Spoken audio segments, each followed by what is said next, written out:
kesempatan hari ini kita akan kembali belajar dengan firman Tuhan, yaitu tentang santapan rohani. Nah, santapan rohani hari ini bertemakan manusia hidup oleh firman yang keluar dari mulut Allah. Manusia hidup oleh firman yang keluar dari mulut Allah. Saya ambil di dalam kitab Matius pasal 4 ayat yang keempat, yang demikian firman Tuhan. Tetapi Yesus menjawab, ada tertulis, manusia hidup bukan dari roti saja, tetapi dari setiap firman yang keluar dari mulut Allah. Nah, firman Tuhan ini disampaikan oleh Tuhan Yesus sendiri ketika dia berhadapan dengan yang namanya si pencoba. Yaitu ketika Tuhan Yesus setelah dibaptis oleh Yohanes Pembaptis, dia dibawa ke padang gurun oleh Roh Kudus. Dia berpuasa selama 40 hari 40 malam, tidak makan dan tidak minum. Nah, karena Yesus itu adalah manusia, dia manusia 100%. Sebabnya dia juga punya rasa lapar. Nah, ketika dia lapar, iblis datang untuk mencobai. Kalau engkau anak Allah, jadikan batu-batu ini menjadi roti. Maksud dan tujuannya supaya Yesus itu bisa makan karena dia sedang kelaparan. Tetapi Yesus bukan manusia yang gampang diperintah, yang gampang dibujuk rayu oleh yang namanya si pencoba, oleh yang namanya si iblis. Beda dengan manusia kita. Kalau manusia kita itu seringkali kalau kita itu mendapatkan satu perintah, mendapatkan satu berita, mendapatkan suatu kabar yang kelihatannya itu menguntungkan, wah itu senangnya bukan main. Ya, apalagi keuntungannya itu berlipat-lipat ganda, wah dia berusaha untuk mencari bagaimana supaya mendapatkan keuntungan sebanyak-banyaknya. Nah, tetapi Yesus tidak demikian. Yesus dia tidak mau tunduk kepada yang namanya perintah dari si iblis. Nah, Yesus mengambil ayat yang tertulis di dalam kitab Ulangan pasal 8 ayat 3, yaitu ketika bangsa Israel berada di padang gurun selama hampir kurang lebih 45 tahun berada di padang gurun. Dia tidak bisa membeli sesuatu makanan apa-apa karena di padang gurun bangsa Israel dicobai, dibuat dia lapar. Lalu ketika dia merasa lapar, lalu dia diberi makan yang namanya roti mana yang turun dari surga. Nah, disitulah Tuhan Yesus mengemukakan bahwa supaya manusia itu tahu bahwa manusia itu hidup bukan hanya dari roti saja, tetapi dari setiap firman yang keluar dari mulut Allah. Ketika firman yang keluar dari mulut Allah itu direspon, ditanggapi dengan baik, didengar dengan baik, dilakukan dengan baik, dilakukan dengan benar, ada kuasa. Ada kuasa yang memberi dukungan, yang memberi dorongan kepada manusia itu. Ya, saya ingat di dalam kisah perjalanan kehidupan bangsa Israel setelah mereka berada di Kanaan, mereka membelakangi Tuhan. Setelah mereka merasa enak, merasa diberkati, merasa berhasil sukses, mereka membelakangi Tuhan. Akhirnya terjadi negeri itu kelaparan. Setelah terjadi kelaparan, bukan semakin mendapatkan pertolongan dari sesama tetangga negara, tetangga kerajaan, tetapi justru dia itu dikepung oleh tentara Aram. Sehingga di negeri Samaria pada saat itu terjadi kelaparan yang sangat dahsyat. Dan tidak ada seorang pun yang bisa menolong. Kenapa? Karena mereka membelakangi Tuhan. Walaupun di negeri itu ada nabi Tuhan, itu bukan menjadi ukuran. walaupun di situ ada nabi Tuhan, tapi kalau umatnya membelakangi Tuhan, maka terjadilah kelaparan. Nah, di luar kota Samaria ada 4 orang kusta yang biasanya hari-harinya makanya dia dapat kiriman dari kota Samaria. Tapi hari itu, kali itu, 4 orang kusta itu tadi sudah nggak pernah dapat kiriman makanan, karena di negeri Samaria sendiri terjadi kelaparan. Nah, orang sakit kusta ini tadi, saudara, dia punya satu keputusan. Kalau kita di sini kita akan mati kelaparan.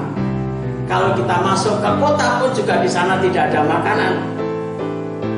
Dia melihat di situ ada satu kumpulan pasukan yang sangat besar, yaitu pasukan dari Aram yang sedianya untuk menyerang kota Samaria. Dan 4 orang kusta ini dia berkata, ayo kita datang saja kepada tentara Samaria. Kalau kita dibiarkan hidup ya biar kita hidup, kalau kita mati ya biar kita mati. Dan itu keputusan. Tapi 4 orang kusta ini bukan sembarangan orang, tapi orang yang senantiasa hidup di dalam firman. Dia meyakini janji Tuhan, dia meyakini penyertaan Tuhan. Dan ketika 4 orang tadi berjalan menuju kepada pasukan tentara Aram, Alkitab mengatakan Tuhan membuat suara pasukan yang sangat besar, membuat suara kuda yang sangat banyak, sehingga tentara Aram itu mereka mengalami ketakutan yang luar biasa. 4 orang yang berjalan dengan merangkak, tetapi gerak langkahnya itu didengar oleh tentara Aram seperti pasukan yang besar. Dan akhirnya tentara Aram itu mereka ketakutan, mereka lari tunggang langgang, dan semua harta kekayaan, semua pergian makanan dia tinggalkan begitu saja. Dan yang menemukan pertama kali, yang mendapatkan pertama kali adalah 4 orang kusta ini. Mereka mendapatkan emas, mendapatkan perak, mendapatkan pakaian-pakaian yang indah-indah. Lalu dia bisa makan, dia bisa minum sampai kenyang. Dan setelah mereka kenyang, mereka berkata, perbuatan kita ini jahat. Kalau kita tidak memberitahukan kepada mereka, sampai nanti terbit matahari kita akan kena celaka. Ini kabar baik. Di Samaria terjadi kelaparan, kita makan berkelimpahan, kita tidak memberitahukan mereka. Baiklah, kita beritahukan mereka. Dan puji Tuhan, akhirnya berita dari 4 orang kusta ini diterima oleh orang-orang Samaria, dan mereka keluar, dan mereka bisa makan, mereka bisa tertolong, mereka bisa minum, mereka bisa hidup, mereka bisa menyambung hidup. Karena apa? Karena 4 orang kusta yang senantiasa meresponi firman Tuhan, yang senantiasa hidup karena firman. Dan pada kesempatan malam hari ini kita akan belajar bersama-sama untuk menjadi orang yang mau belajar hidup karena firman. Mungkin kita tidak cukup banyak kekuatan untuk menghadapi situasi alam seperti ini. Zamannya semakin susah, zamannya semakin sulit, zamannya semakin berat. Tetapi kalau kita belajar meresponi firman Tuhan, ketika firman itu kita lakukan, ketika firman itu kita jalani, firman itu akan memberi kekuatan, firman itu akan memberi dorongan, firman itu akan memberi pertolongan kepada kita. Karena firman itu lebih kuat dari apapun juga. Di dalam kitab Amsal pasal 13 ayat ini berkata demikian, siapa meremehkan firman akan menerima akibatnya, tetapi siapa melakukan perintah akan menerima balasannya. Balasannya apa? Pemeliharaan Tuhan, pelawatan Tuhan, pertolongan Tuhan terjadi. Puji Tuhan. Mungkin kita banyak mengalami kesulitan, kesukaran, persoalan, masalah, tetapi di balik itu semuanya, mungkin dari kita orang lain lebih susah, lebih sulit, mereka lebih mengalami masalah lebih berat lagi. Mereka butuh pertolongan. Ayo kita berdoa. Siapa tahu Tuhan pakai kita untuk menolong mereka yang susah, menolong mereka yang kesulitan, menolong mereka dalam kesukaran. Orang kusta ini dipakai Tuhan tidak menunggu sempurna. Dia dipakai Tuhan dengan apa adanya untuk menolong orang-orang Samaria dengan keberadaannya. Dia tidak menunggu kustanya sembuh dulu, tidak. Tapi dia melayani dengan keberadaannya. Demikian juga kita mau melayani Tuhan, melayani sesama, tidak harus tunggu kita menjadi sempurna, tidak. Kita harus menjadi kaya dulu baru bisa menolong orang lain, tidak. Sekarang pun kita bisa memberi pertolongan kepada orang-orang yang membutuhkan. Sekarang pun kita bisa memberi penghiburan kepada orang-orang yang susah. Mungkin kita susah, tapi mereka lebih susah. Mungkin kita punya masalah, mereka lebih punya masalah lebih berat lagi. Kita tolong mereka, kita doakan mereka, kita hibur mereka. Karena Tuhan akan memberi balasan kepada setiap orang yang meresponi firman. Puji Tuhan.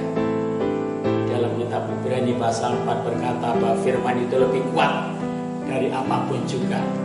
Ketika firman itu kita masukkan di dalam hati kita, dalam kehidupan kita, maka akan memberikan kekuatan kepada kita. Maka kita berkata kuasa Allah maupun tidak akan mengalahkan kita. Kalau kita berada di dalam firman, Tuhan sudah memberkati kita. Mari kita sama-sama berdoa dan kita bersyukur kepada Tuhan. Biarlah kita belajar untuk hidup dengan firman. Karena firman yang akan memberikan kehidupan kepada kita. Langit dan bumi dijadikan oleh firman. Kehidupan kita pun akan dipelihara oleh firman. Haleluya. Firman itu akan memberikan kekuatan kepada setiap kita. Berikan kekuatan batin, kekuatan jiwa, dan kekuatan roh. Haleluya. Kita akan berdoa. Bapa di surga, Bapa di dalam nama Tuhan Yesus, izinkan hamba-Mu berdoa buat anak-anak-Mu yang telah mendengar firman-Mu. Biar firman-Mu hidup, firman-Mu berkuasa, firman-Mu menghidupi orang yang percaya kepada Tuhan. Terima kasih Bapa, di tengah-tengah kesukaran, di tengah-tengah kesulitan, di tengah-tengah permasalahan demi permasalahan datang silih berganti ini Bapa, berikan kekuatan kepada setiap kami, dapat menghibur yang susah, dapat menolong yang membutuhkan pertolongan. Kekuatan-Mu, otoritas-Mu dari tempat maha tinggi mengalir kepada setiap kami. Terima kasih Bapa, kami mengucap syukur kepada-Mu. Kalau orang sakit kusta Engkau pakai untuk menolong orang Samaria, Engkau juga pakai kami semua untuk menjadi alat-Mu untuk menolong yang membutuhkan, menolong yang lemah, berikan kekuatan yang lemah, memberkati yang berkekurangan, memberikan terang yang mengalami kegelapan, berikan jalan keluar kepada yang mengalami jalan buntu. Terima kasih Bapa, kami mengucap syukur, kami berdoa di dalam nama Tuhan Yesus Kristus. Haleluya. Amin.